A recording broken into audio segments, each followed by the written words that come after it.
నాకు ఎప్పుడు ఏసీ ఎలా పని చేస్తుందో తెలుసుకోవాలని ఆసక్తి ఉండేది. అది కేవలం చల్లని గాలిని నేరుగా బయటకు ఊదదు అని తెలిసింది. దాని సూత్రం నిజంగా చాలా సులభం. ఏసీలో ఉండే రహస్యం ఏమిటంటే గది ఉష్ణోగ్రత వద్ద కూడా చాలా వేగంగా మరిగే మరియు వేడిని గ్రహించే ఒక ప్రత్యేక రిఫ్రిజిరెంట్ ద్రవం ఉంటుంది. ఈ మొత్తం ప్రక్రియ ఈ రిఫ్రిజిరెంట్ ద్రవాన్ని నిరంతరంగా రీసైక్లింగ్ చేసే ఒక చక్రం.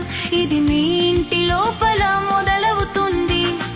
ఇక్కడ 7 డిగ్రీల వద్ద ఉన్న అతి చల్లని రిఫ్రిజిరెంట్ ద్రవం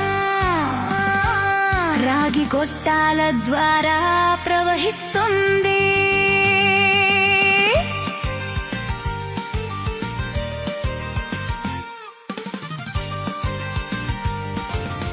నీ గదిలోని వేడి గాలితో ఇది తాకినప్పుడు అది వేడిని గ్రహించి 30 డిగ్రీల వాయువుగా విరైపోతుంది. వాయువు బయట ఉన్న యూనిట్ కి ప్రయాణిస్తుంది. అక్కడ ఒక కంప్రెసర్ దానిని పిండి 80 డిగ్రీల వద్ద ఉన్న వేడి అధిక ప్రెషర్ వాయువుగా మారుస్తుంది.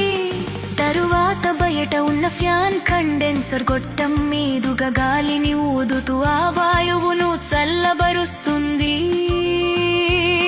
తిరిగి 45 డిగ్రీల ద్రవంగా ఘనీభవిస్తుంది.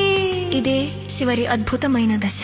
ఆ ద్రవాన్ని ఒక చిన్న ఎక్స్పాన్షన్ వాల్వే ద్వారా బలంగా స్క్వీజ్ అయ్యుతుంది. ఇది తక్షణమే ప్రెషర్ తగ్గడానికి కారణమవుతుంది.